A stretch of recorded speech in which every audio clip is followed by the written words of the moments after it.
Bonjour, bienvenue dans cette nouvelle séquence d'analyse du marché immobilier de La Réunion, publiée avec un petit peu de retard parce que nous étions justement en séjour dans l'île pour faire le tour de nos partenaires, de nos 117 partenaires, donc c'était un petit peu long, plus une panne d'Internet, plus nos assemblées générales. Bref, on a une semaine de retard, mais ça valait le coup parce qu'on a des informations de premier choix à vous délivrer.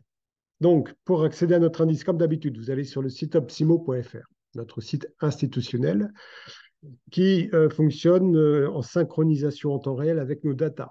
Et je fais une toute petite parenthèse, vous voyez là sur la gauche de l'écran, vous avez sur les appartements, les maisons et les terrains, les prix moyens et les délais de vente moyens. Et bien, vous voyez que tout est en rouge, tout est en rouge. Donc c'est un préalable à ce qu'on va évoquer dans les minutes qui viennent. Donc je clique sur consulter, j'arrive sur notre indice mensuel des marchés pour le mois de juillet 2023. Alors, un petit rappel habituel pour ceux qui nous découvrent. Donc, l'indice mensuel des marchés immobiliers est une exclusivité de l'Observatoire. Il a été créé en 2018. Son objectif, c'est d'évaluer chaque mois l'évolution des quatre principales composantes du marché de l'immobilier ancien, donc dans ce département d'outre-mer. Première composante, c'est l'offre de biens. Ensuite, on a les délais de vente, le volume des ventes et la demande de biens. Ces quatre composantes sont figées sur un indice de référence 100 arrêté début 2018. Donc, il correspond au volume début 2018 de ces quatre composants. Donc, on commence par l'offre de biens, nous sommes à 55. Donc, 55, donc quasiment deux fois moins d'offres disponibles qu'en 2018. Je clique sur l'historique et voyez-vous, donc on a créé en juin 2018 un 100. Nous sommes à 55. Alors, c'est peu visible, mais en fait, il y a une vraie tendance. On a atteint le fond, le fond la véritable pénurie du marché à l'indice 46, hein, c'était il y a un an. Et en fait, à l'indice 55, on se retrouve, en fait, on efface 2 ans. On efface 2 ans de descente aux enfers hein, concernant l'offre de biens immobiliers anciens, puisque ce chiffre 55, en fait, on l'avait en septembre 2021. Voilà, donc là, on efface 2 années.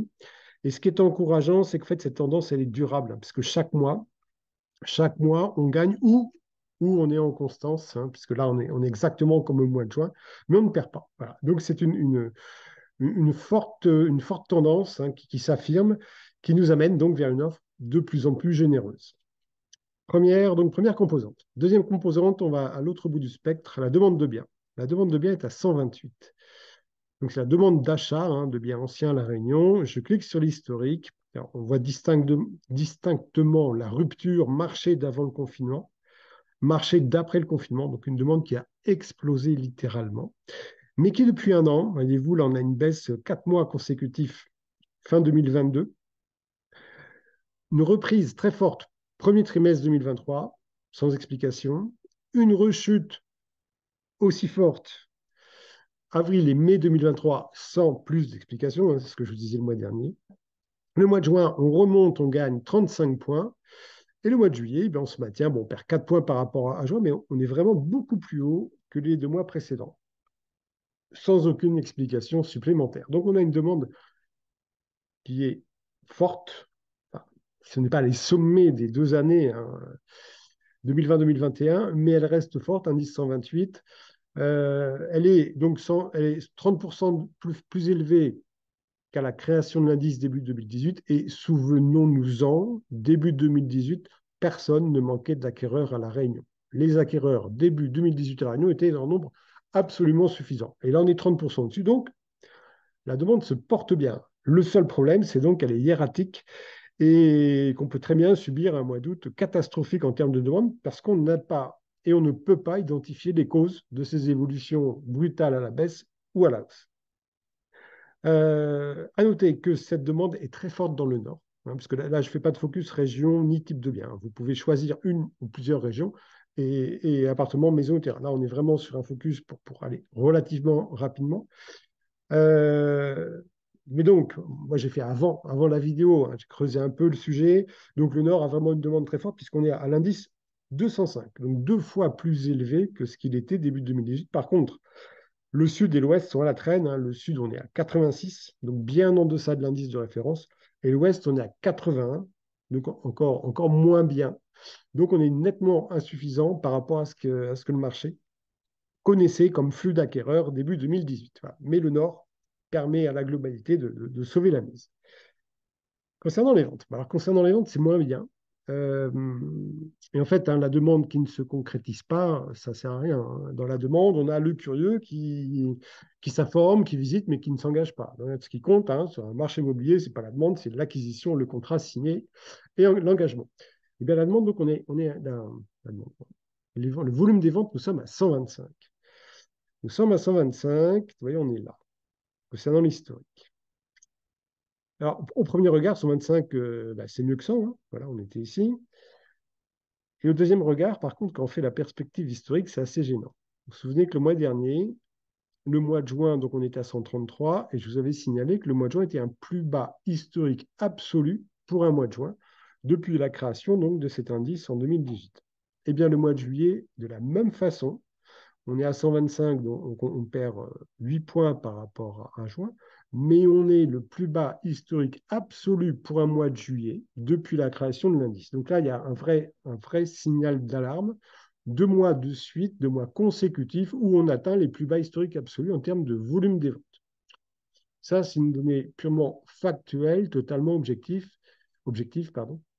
Et voilà, donc on assiste vraiment, et c'est ce que m'ont confirmé tous mes rendez-vous, hein, mes très nombreux rendez-vous à La Réunion donc, au cours des 6 semaines précédentes. Le marché est en train de basculer rapidement. Il est en train de basculer rapidement. Ce n'est pas un problème de demande, hein, c'est un problème de conclusion. Problème de conclusion, c'est clair. Hein. On est en plein dans la problématique de la hausse des taux. J'ai fait d'ailleurs un petit calcul hein, de mémoire. Au mois de janvier, taux d'intérêt à 1% hors assurance, avec une mensualité de 2000 euros. 2000 euros par mois pendant 20 ans, je peux emprunter 430 000 euros de capital. Hein. 2000 euros par mois pendant 20 ans, 430 000 en janvier. Au mois d'août, taux d'intérêt 4%, hors assurance, 2000 euros par mois sur 20 ans, donc même mensualité, même durée, mon capital est de 330 000 euros. J'ai perdu 100 000 euros de capital pour la même mensualité. Ça veut dire que la maison qui était au mois de janvier à 500 000 euros, pour un emprunteur, aujourd'hui, elle vaut 600 000. Mais le vendeur, lui, ne touchera toujours que 500 000. En fait, il ne les touchera pas parce qu'il ne la vendra pas, 500 000. Il ne la vendra plus 500 000 euros. Ce n'est pas de sa faute, ce n'est pas la faute de l'acquéreur, c'est qu'il y a une entité tierce, la Banque Centrale Européenne en l'occurrence, qui fixe des taux qui ont enflammé le coût de l'argent. Voilà. Et bien, c'est clair, la demande, elle, est toujours là parce que l'immobilier, c'est une envie, une motivation très forte pour ceux qui ne sont pas encore propriétaires, mais leur capacité d'achat s'est dégonflée d'une façon très, très importante et leur motivation, parce que le logement n'a pas changé, mais la mensualité, elle a augmenté de 30%. Donc, en fait, c'est comme si le bien coûtait 30% de plus. Voilà, donc leur motivation et leur capacité ont clairement souffert et on le retrouve donc dans ce volume des ventes. Donc, deux plus bas historiques, absolus, 2 mois de suite. Dans la cohorte des régions de la Réunion, c'est l'Ouest hein, qui ferme le banc, puisqu'à l'Ouest, on est à 88. Un volume des ventes au mois de juillet, 88, donc très, très en deçà de l'indice de référence pour un indice 125 au niveau régional. En termes de délai, c'est pas bon. Voilà, je vous le mets. 116, historique des délais. Voilà. Très gros, très fort rebond du délai. Délai, hein, c'est le nombre de semaines qui s'écoulent entre le mandat et le compromis de vente. Donc les délais de réitération de l'acte et les délais administratifs n'impactent pas du tout ce délai. Là, on est dans le délai strictement commercial, combien il faut de temps pour trouver un acquéreur qui signe le compromis. Donc on a un délai qui a beaucoup augmenté en juillet. Donc du coup, j'ai regardé au-delà de l'indice, j'ai regardé les valeurs absolues. Et bien, depuis le 1er juillet, donc à ce jour, hein, on est le 18 août, le délai moyen de vente, il est à plus de 27 semaines. Il est à plus de 27 semaines, alors que le délai moyen en premier semestre, il est inférieur à 19 semaines. C'est que le mois de juillet est la moitié du mois d'août, hein. Mais quand même, c'est un mois et demi, et on explose de 19-27, de 8 semaines en plus. Et je mets cette information en parallèle de la suivante, la proportion de ventes négociées. Donc, sur 100 ventes, combien vont faire l'objet d'une négociation, combien de propriétaires vont devoir baisser leur prix pour vendre. Premier semestre, on était à 57%. là, depuis le 1er juillet, donc 1er juillet, 18 août, puisqu'on est en temps réel, la proportion de ventes négociées est quasiment à 72%. 57, 72, on est à 15% de plus, c'est énorme. C'est énorme, ça veut dire que le marché est en train de se bloquer, non pas, encore une fois, parce que la demande est très faible, non, parce que les ventes elles, se ralentissent, motivation, capacité des acquéreurs en berne, délai donc, qui s'allonge, mais très, très fortement, et proportion de ventes négociées, là, qui aussi s'accroît de plus 15 points par rapport au premier semestre. Voilà, donc, d'ailleurs, j'ai eu une interview dans l'Éco Austral qui va paraître au cours de ce mois d'août, là. Je vous invite à le lire.